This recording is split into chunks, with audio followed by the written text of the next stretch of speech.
ಕನ್ನಡ ಸಾಹಿತ್ಯ ಪರಿಷತ್ತಿನ ಮುಂಬರುವ ಚುನಾವಣೆಯಲ್ಲಿ ರಾಜ್ಯಾಧ್ಯಕ್ಷ ಸ್ಥಾನಕ್ಕೆ ಸ್ಪರ್ಧಿಸುವ ಆಕಾಂಕ್ಷೆ ಹೊಂದಿರುವ ನಿವೃತ್ತ ಜಿಲ್ಲಾಧಿಕಾರಿ ಡಾಕ್ಟರ್ ಸಿ ಸೋಮಶೇಖರ್ ಅವರು ಜಿಲ್ಲಾ ಕನ್ನಡ ಸಾಹಿತ್ಯ ಪರಿಷತ್ತಿನ ಅಧ್ಯಕ್ಷ ಬಿಎನ್ ವಾಸರಿ ಅವರ ನಿವಾಸಕ್ಕೆ ಭೇಟಿ ನೀಡಿ ಸೌಹಾರ್ದತೆ ಮಾತುಕತೆ ನಡೆಸಿದರು. ಈ ಸಂದರ್ಭದಲ್ಲಿ ತಮ್ಮ ವೃತ್ತಿ ಬದುಕು, ಕನ್ನಡದ ಸೇವೆ ಹಾಗೂ ನಾಡು ನುಡಿಗಾಗಿ ತಾವು ನೀಡಿದ ಕೊಡುಗೆಗಳ ಕುರಿತು ಮಾತನಾಡಿದ ಡಾಕ್ಟರ್ ಸಿ ಸೋಮಶೇಖರ, ಕನ್ನಡದ ಬಗ್ಗೆ ಕಾಳಜಿ ಇರುವವರಿಗೆ, ಸಂಸ್ಕೃತಿಯ ಬಗ್ಗೆ ಅರಿವು ಇರುವವರಿಗೆ ಮಾನವೀಯತೆ ರಕ್ತದಲ್ಲಿಯೇ ಇರುತ್ತದೆ.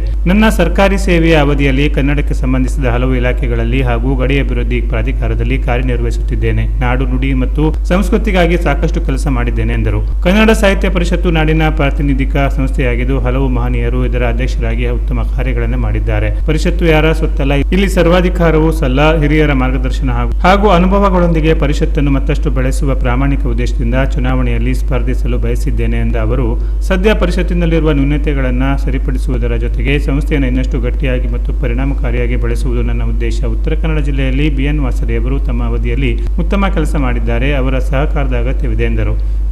ಒಬ್ಬ ಮನುಷ್ಯನಿಗೆ ಸಾಹಿತ್ಯದ ಕನಸುಗಳಿರುವ ಮನುಷ್ಯ ಪ್ರಾಮಾಣಿಕನಾಗಿರ್ತಾನೆ, ಮಾನವೀಯತೆ ಇರುತ್ತೆ. ನಾನು ಒಂದು ಮಾತು ಹೇಳಿದೆ, ನನಗೆ ಬಸವಣ್ಣನವರೇ ಸ್ಫೂರ್ತಿ. ಅವರು ವಚನ ಹೇಳಿದೆ, ನನಗೆ ಏನೀ ಬಂದಿರಿ ಹದುಳವಿದ್ದಿರಿ ಎಂದರೆ ನಿಮ್ಮ ಮೈಸಿರಿ ಹಾರಿ ಹೋಗುವುದೇ, ಕುಳ್ಳಿರಿ ಎಂದರೆ ನೆಲ ಕುಳಿ ಹೋಗುವುದೇ, ಒಡನೆ ನುಡಿದರೆ ಶಿರ ಹೊಟ್ಟೆ ಹೊಡೆಯುವುದೇ, ಕೊಡದಿದ್ದರೊಂದು ಗುಣವಿಲ್ಲದಿದ್ದೊಡೆ ಎಡೆ ಮೂಗು. ಇಡೀ ನನ್ನ ಜೀವನದಲ್ಲಿ ನಮ್ಮ ತಹಸೀಲ್ದಾರ್ಗೆ, ಅಸಿಸ್ಟೆಂಟ್ ಕಮಿಷನರ್ ಯಾರಿಗೂ ನಾನು ಹೇಳ್ತಾ ಇದ್ದೆ, ಯಾರೇ ಬರಲಿ ನಿಮ್ಮ ಕಚೇರಿಗೆ ಮೊದಲು ಕುಳಿತುಕೊಳ್ಳಿ ಅನ್ಬೇಕು. ಆ ಸೀಟ್ ನಿಂದಲ್ಲಪ್ಪ, ಈ ಸೀಟ್ ನಿಂದು. ಆ ಸೀಟು ನೀನು ಕೂತ್ಕೊಳ್ತೀಯಾ? ಬಂದ ತಕ್ಷಣ ಕೂತ್ಕೊಳ್ಳಿ. ನನ್ನ 2 ಧ್ಯೇಯವಾಕ್ಯ ನನ್ನ ಭಾಷಣ ಮುಗಿಸ್ತೀನಿ. ಯಾಕೆಂದರೆ ಒಬ್ಬ ವ್ಯಕ್ತಿಯ ಅಂತರಾಳ ತಿಳ್ಕೊಳ್ಬೇಕು. ಭಾಳಷ್ಟು ಜನ ಆಡಳಿತಗಾರರು ಅಂದರೆ ಕನಸುಗಳಿರೋದಿಲ್ಲ. ಅವರು ಪಾಟೀಲ್ ಪುಟ್ಟಪ್ಪನವರು ನನ್ನ ಪುಸ್ತಕಕ್ಕೆ ಮುನ್ನುಡಿ ಬರೆಯೋ ಒಂದು ಪದ ಹೇಳಿದ್ದಾರೆ. ಡಾಕ್ಟರ್ ಸಿ ಸೋಮಶೇಖರ್ ಅವರು ಅಕಾಡೆಮಿಕ್ ಮನೋಭಾವ ಉಳ್ಳವರು, ಹಾದಿ ತಪ್ಪಿ ಬಂದವರಂತೆ ಆಡಳಿತಕ್ಕೆ ಬಂದಿದ್ದಾರೆ.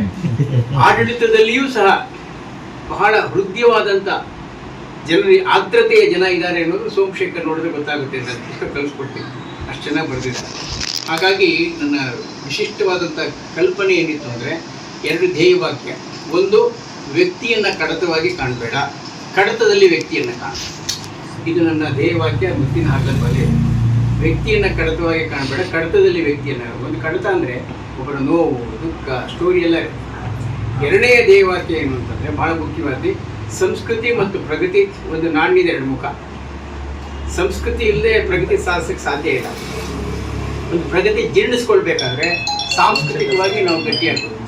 ಹಾಗಾಗಿ ಸಂಸ್ಕೃತಿ ಮತ್ತು ಪ್ರಗತಿ ಒಂದು ನಾಣ್ಯದ 2 ಮುಖ. ಇದು ನನ್ನ ಧ್ಯೇಯವಾಕ್ಯ. 3ನೇ, ನನ್ನ ಅಭಿವ್ಯಕ್ತಿ ಸಾಮರ್ಥ್ಯ ಹೋಗುತ್ತೆ, ನನ್ನ ಮಾತು ಹೋಗುತ್ತೆ. ಮಾತು ಹೋದ್ಮೇಲೆ ಮನುಷ್ಯನೇ ಇಲ್ಲ.